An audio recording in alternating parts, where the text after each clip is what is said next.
Uwi na. Yay! Pababa tayo dito.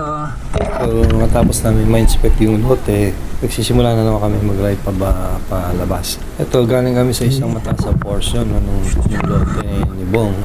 At dinahanda ako bumaba rito kasi makamamaya dyan tuloy-tuloy eh. Mamamaya lumusot kami pababa, tapos pupulutin ka nakatumba doon sa ibaba. So, dahan-dahan muna, hinay. At ayan, so okay. So pagdating sa baba, kasi dito medyo maputik eh. So okay lang. Ayan. So si Doc Ray nandun na, nauna na sa kabila, no? Habang si Bong nag-aantay sa akin at nakapwesto na sa bandang gitna ng ano. So habol ng konti.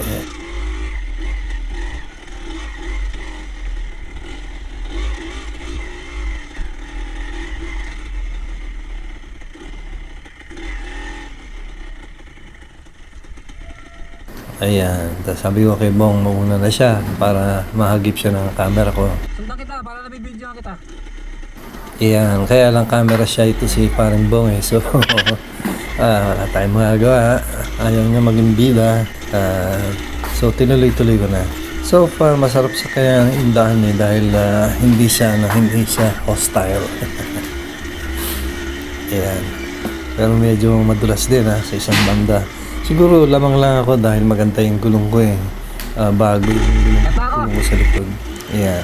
So tinuloy-tuloy ko na hanggang sa itaas. Ito, sa may salto yan. So nung nasalto ko, so parang proven na okay, maganda, passable tong landas na to.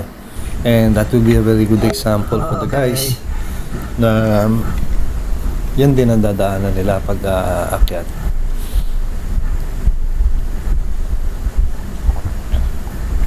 Oops.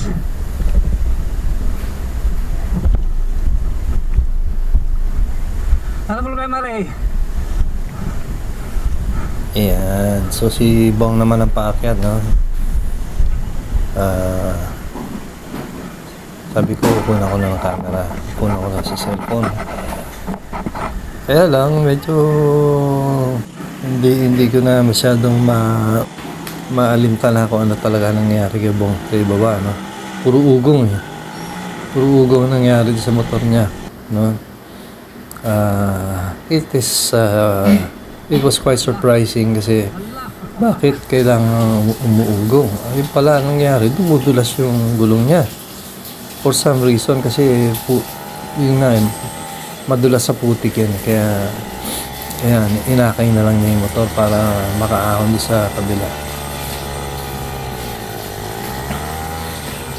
Ayan, so technically, na-solve na yung isang problema.